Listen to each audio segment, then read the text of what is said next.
भगवती के स्वप्न में कौन, राम या रावण? मैक्सिमम ट्विन फ्लेम का विवाह किसी और से क्यों? हेलो फ्रेंड्स, जैसा कि सभी एस्ट्रोलॉजर कह रहे हैं कि भगवती को इस अवतार में रावण ने प्राप्त कर लिया है, तो ये सत्य है। पर रावण ने मात्र अपनी आसक्ति, अधूरी कामना के कारण भगवती को प्राप्त किया है, क्योंकि सृष्टि का नियम है, यहाँ सबकी इच्छा अवश्य पूर्ण होती है। बस वो समय जब वो इच्छा पूर्ण होती है अपने हाथ में नहीं है। रावण ने भगवती को प्राप्त अवश्य ही कर लिया है, पर वो उन्हें जानता नहीं है, पहचानता नहीं है।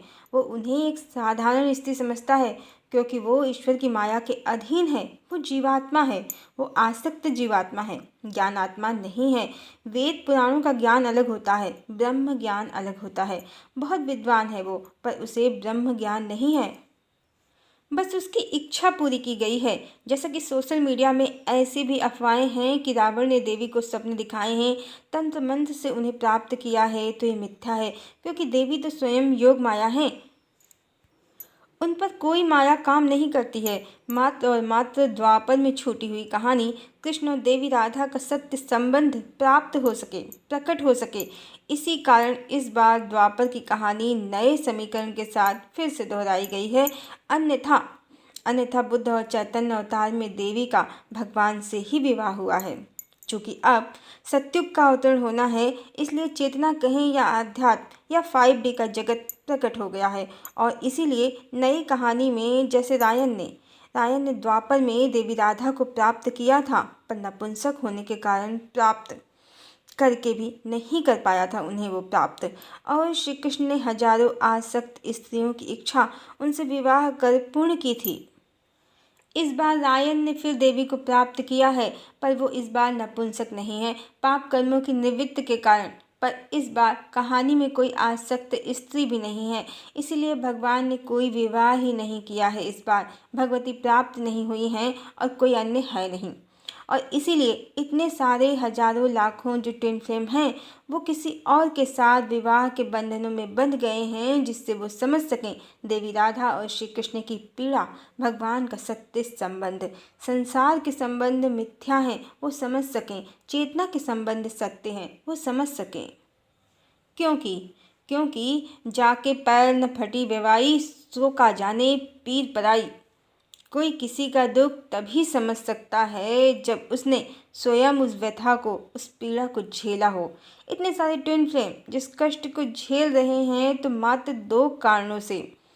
पहला पहला तो वो राधा कृष्ण के संबंध को समझ सकें, भगवान के संबंध को संसार में प्रामाणिकता मिल सके। दूसरा, वो चेतना के सत्य को समझ सकें। यूनियन किसी दूसरे से करना ही नहीं है, स्वयं से करना है। स्वयं में स्वयं को प्राप्त करना है। हर जीवात्मा स्वयं में पूर्ण है, पूर्ण ब्रह्म है।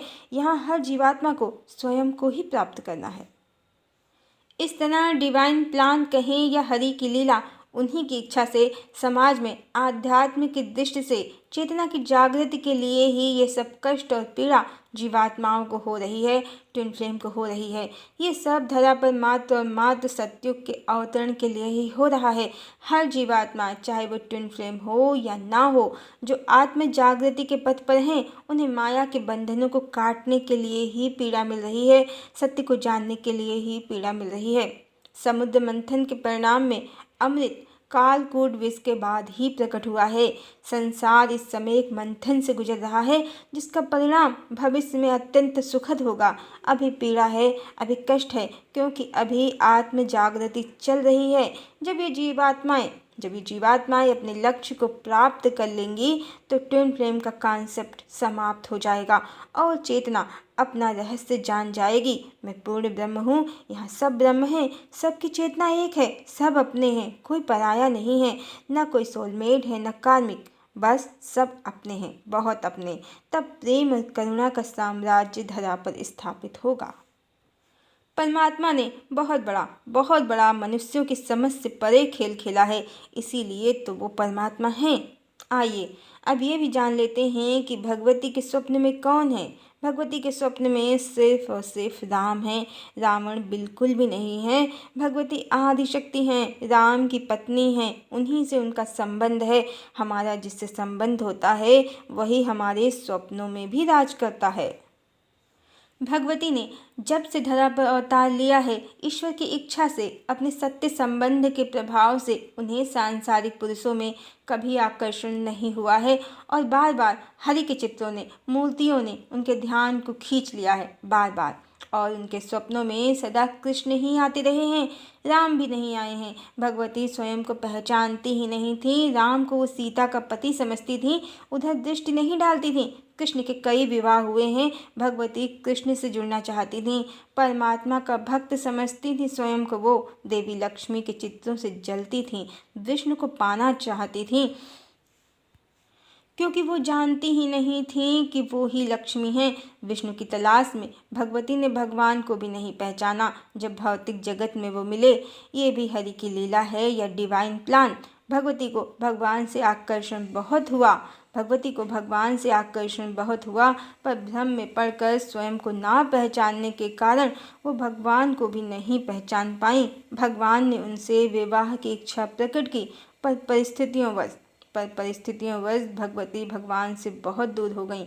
भगवती का स्थान परिवर्तन हो गया और बाद में भगवती के पिता ने उनका विवाह रावण कहें या रायन से करा दिया। पिता की इच्छा को भगवती ने सिरोधार्य किया, क्योंकि वो अपना सत्य नहीं जानती थी। माया के संसार में, महामाया इल्यूजन में पड़ गईं। भगवती के स्वप्न में सदा श्री कृष्ण ही आते रहे। भगवती स्वप्न में भागती रहीं भगवान से दूर, और भगवान उन्हें ढूंढते रहे। भगवान के भौतिक जगत में होने से अनजान, स्वयं से अनजान, भगवती वर्षों भगवान के लिए तड़पती रहीं। अंतर साधना में एक दिन भगवती ने भगवान को पूर्ण रूप से प्राप्त कर लिया, पर तब भगवती फिर इल्यूजन में पड़ गईं और भौतिक जगत में भगवान से जो वो मिली थीं उनके लिए तड़पने लगीं। बहुत मानसिक पीड़ा से भगवती को गुजरना पड़ा कि संसार में जो मिला था वो कौन है, वो उसे क्यों नहीं भूल पा रही हैं। चूँकि चेतना भगवान और भगवती की एक ही है, और भगवान ने भगवती से विरह के बाद बरसों तपस्या की, जिसके परिणाम स्वरूप एक दिन भगवती ने सत्य को जान ही लिया, स्वयं को पहचान लिया कि वो राधा हैं, वो ही सीता हैं, राम उनके पति हैं, वो विष्णु की लक्ष्मी हैं। भगवान और भगवती की चेतना एक ही है, चक्र एक ही है। इसी कारण भगवान की तपस्या ने देवी को उनका सत्य स्वरूप और अपना सत्य संबंध दोनों ज्ञात करा दिया, और भगवती राम के एक पत्नी व्रत का मर्म भी जान गई, उनका प्रेम और समर्पण सब जान गई, और ये भी जान गई संसार में कितनी मिथ्या कहानियाँ हैं। उनके प्रियतम से कृष्ण सिर्फ उनके हैं, उनके रहते वो किसी के नहीं हो सकते, क्योंकि वो उनके राम हैं, उनके विष्णु हैं, वो उनकी सीता हैं, लक्ष्मी हैं। इस तरह कली की काली माया और काल नेमी विद्वानों के खडंत दोनों को वो पहचान गईं, जिसके लिए भगवान ने बरसों तपस्या की, अपना प्रेम, अपना समर्पण भगवती को समझाने के लिए, उनके सत्य स्वरूप से उनको मिलाने के लिए, माया के जगत से ऊपर निकाल लेने के लिए। और ये भी 1000% सच है कि मिस्टर राकेश शर्मा ने 500 साल पुरानी प्रेम कहानी को जो यूट्यूब पर उतारा, और उन्होंने जो कहा कि उनसे एक सोल ने संपर्क किया है, तो ये सच है। परमात्मा ने देवी को जागृत करने के लिए उनकी ऊर्जा का प्रयोग किया था, और देवी ने जान लिया कि वो चैतन्य की पत्नी हैं, विश्वम्भर की पत्नी हैं। आज से 500 साल पहले परमात्मा उनके साथ आए थे, आदिशक्ति के साथ आए थे। देवी ने तो अपना सत्य जान लिया, पर मिस्टर राकेश शर्मा ने देवी को नहीं जाना, इसीलिए वो देवी को, उनकी ऊर्जा को पहचान नहीं पाए और बोले विष्णु प्रिया आ गई है। और दूसरे एस्ट्रोलॉजर भी उनकी इस गलत फहमी से गलत दिशा में चले गए और बार बार कहते रहे कि विष्णु प्रिया आ गई है। पर सत्य ये है कि विष्णु प्रिया आदिशक्ति नहीं, एक आसक्त जीवात्मा है। जैसे श्री कृष्ण अवतार में श्री कृष्ण की हजारों पत्नियां आसक्त जीवात्मा हैं, विष्णु प्रिया वो आसक्त जीवात्मा हैं जो भगवान को पूर्ण रूप से पाना चाहती थीं, एकमात्र पत्नी बनना चाहती थीं। भगवान की पत्नी तो आदिशक्ति ही हैं, पर भगवान ने उनकी इच्छा पूर्ण कर दी। कुछ समय का सानिध्य उनको भगवान का अवश्य मिला, फिर भगवान ने संन्यास ले लिया। विष्णु प्रिया इन प्रमाणों के आधार पर आदिशक्ति नहीं है, क्योंकि आदिशक्ति जब परमात्मा के परिणय सूत्र में हों तो वो एकमात्र पत्नी होती हैं उनकी, जबकि विष्णुप्रिया चैतन्य महाप्रभु की दूसरी पत्नी हैं। चैतन्य की प्रथम पत्नी हैं देवी लक्ष्मी प्रिया, जो आदिशक्ति हैं, जो भगवान की एकमात्र पत्नी थीं, जिनसे चैतन्य की भगवान राम और श्री कृष्ण की तरह ही अलौकिक संबंध जानने की प्रेम की कहानी है। भगवान ने उनसे पहले प्रेम और फिर वैदिक रीति से विवाह किया था और उनकी मृत्यु ही चैतन्य के संन्यास का कारण भी बनी थी। विष्णुप्रिया बहुत सुंदर थीं, पर वह भगवती को, जो भगवान का समर्पण है, उसे अपनी सुंदरता से समाप्त नहीं कर पाईं और हर जन्म में शक्ति ही शिव से पहले संसार त्यागती हैं। जबकि विष्णुप्रिया ने चैतन्य के संसार त्यागने के बहुत काल बाद वृद्धावस्था में देह त्याग किया था। दूसरे भगवान ने विष्णुप्रिया को अपनी चरण पादुका प्रदान की और भगवान विष्णु की भक्ति का उपदेश दिया और कहा कि भक्ति के माध्यम से तुम मुझे प्राप्त कर सकती हो। जबकि आदिशक्ति के चरण और स्वयं आदिशक्ति भगवान के वक्ष में निवास करती हैं और भगवान आदिशक्ति को भक्ति का उपदेश नहीं देते हैं, ना ही चरण पादुका, उन्हें वो हृदय में स्थान देते हैं। ये एक बहुत बड़ा अंतर है आदिशक्ति और विष्णुप्रिया में। देवी स्वयं को पहचानती हैं, भगवान देवी को पहचानते हैं, दूसरे नहीं। विष्णुप्रिया नहीं, चैतन्य की प्राण प्रिया लक्ष्मी प्रिया साक्षात आदिशक्ति लक्ष्मी का अवतार थी। भगवान के चैतन्य अवतार में भगवान का नाम विश्वम्भर है और देवी का नाम लक्ष्मी प्रिया। अवतार गुप्त है पर नाम स्पष्ट है। लक्ष्मी प्रिया का अर्थ भगवान की प्रिया लक्ष्मी और विश्वम्भर का अर्थ विष्णु ही होता है। आइए अब ये भी जान लेते हैं भगवती के स्वप्न का रहस्य। भगवती को स्वप्न में श्री कृष्ण सदा उनके पीछे पीछे मात्र इसी कारण दिखे क्योंकि शक्तिमान की प्रतीक्षा करती है। वो पीछे पीछे नहीं जाती है, बल्कि शक्तिमान ही शक्ति को प्राप्त करना चाहता है। सारे भक्त भगवान के पीछे हैं, आसक्त स्त्रियां भी भगवान के पीछे हैं। जैसे त्रेता युग की हजारों आसक्त जीवात्माएं जो भगवान राम की देह पर मुग्ध हो गई थीं, वही श्री कृष्ण की रानियां बन गईं द्वापर में। अपनी आसक्ति के कारण सब भगवान के पीछे पागल हो गईं, उनके रूप और देह पर मोहित हो गईं और ट्विन फ्लेम सोसाइटी में सारी डिवाइन फेमिनाइन डिवाइन मैस्कुलाइन के पीछे पागल हैं। पर भगवान और भगवती के, शिव और शक्ति के विषय में ये समीकरण बदल जाता है। शक्ति मौन है, वो तपस्या जरूर करती है शिव के लिए, पर शक्ति के समर्पण के कारण शिव को आना पड़ता है। शक्ति के पास शक्ति नहीं जाती है, शिव स्वयं शक्ति के पास आते हैं। शक्ति प्रतीक्षा करती है और शिव शक्ति के पास आते हैं।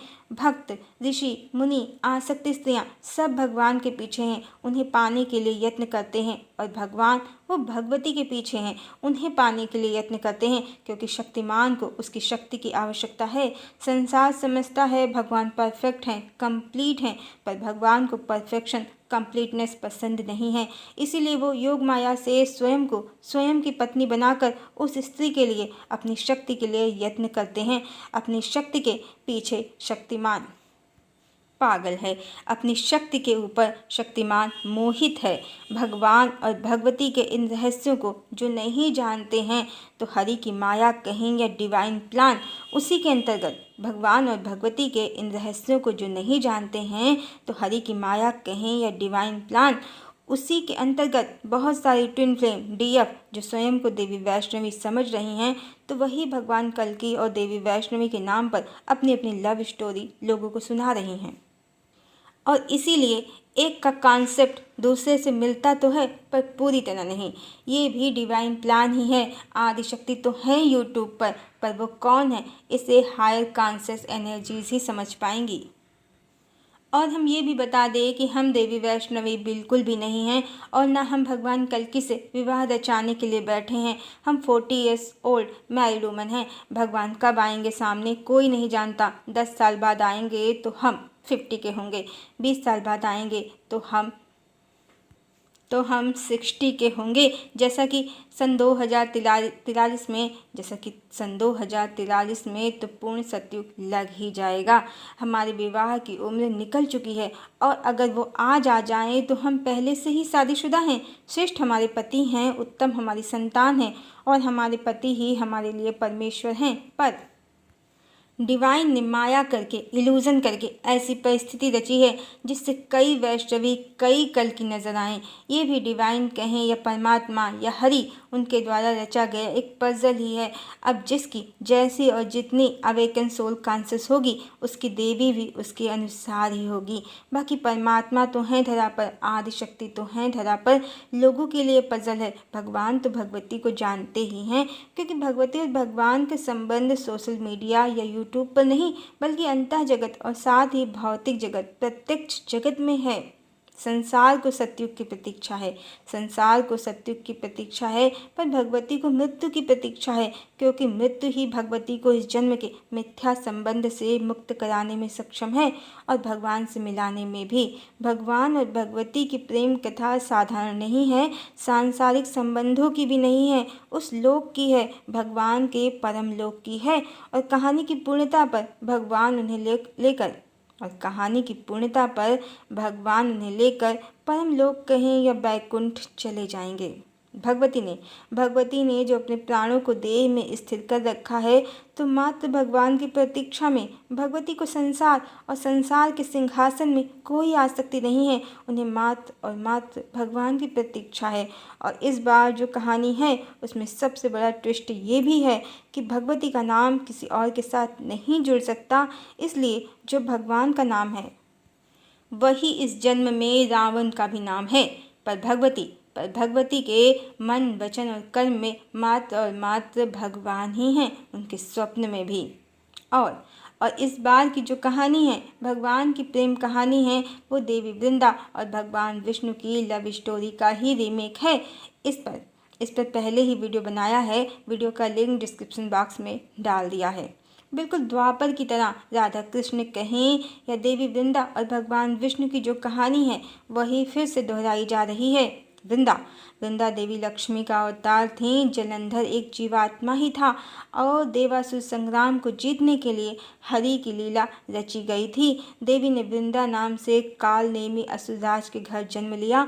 वो जलंधर से ब्याही गईं और असुरों का उत्पात बढ़ने पर देवताओं के आग्रह को कहें या हरि की लीला या डिवाइन प्लान के अंतर्गत ही भगवान ने देवी की चेतना को जागृत किया, स्वयं में विलीन किया, स्वयं को शक्तिमान किया और जलंधर की मृत्यु हो गई। देवता देवासुर संग्राम में विजयी हुए थे। देवासुर संग्राम में विजयी हुए थे। ये दिन देवोत्थान एकादशी का जाना जाता है। कृष्ण अवतार में भी ऐसा ही हुआ था। डिवाइन प्लान कहें या हरि की लीला, उसी के अंतर्गत देवी का विवाह रायन से हुआ था और इस बार भी भगवान ने देवी को जागृत किया था, स्वयं में विलीन किया था और शक्ति का जागरण करके दुष्टों का संहार किया था। इस बार भी कहानी दोहराई जा रही है। सतयुग के अवतरण के लिए देवी का विवाह रायन से हो गया है और अब भगवान ने देवी को जागृत भी कर लिया है, स्वयं में विलीन भी कर लिया है। जैसे जैसे देवी की ऊर्जा बढ़ती जा रही है, धरती पर विनाश की लीला भी बढ़ती जा रही है, क्योंकि हजारों सालों से धरती पर नकारात्मक ऊर्जाओं का एक जाल सा बन गया है। इसके लिए आदि शक्ति को बड़े स्तर पर संहार करना पड़ रहा है। देवी की ऊर्जा के साथ साथ पृथ्वी की ऊर्जा भी बढ़ती जा रही है और जो नकारात्मक शक्तियाँ इस बढ़ी हुई ऊर्जा को झेल नहीं पाएंगी, तो वो धरती से साफ हो जाएंगी। देवी की जागृति ही वो कारण है जिसके कारण इस साल भी और इसके पिछले साल भी ठंड में भी ठंड ना के बराबर रही है। अन्यथा दिसंबर के महीने में पहले कड़ाके की ठंड पड़ती थी। अभी तो ट्रेलर है, पूरी फिल्म बाकी है। आदिशक्ति ने संहार का, दुष्ट शक्तियों के संहार का मन बना लिया है, जिसमें कोई परिवर्तन नहीं हो सकता। हरिओम।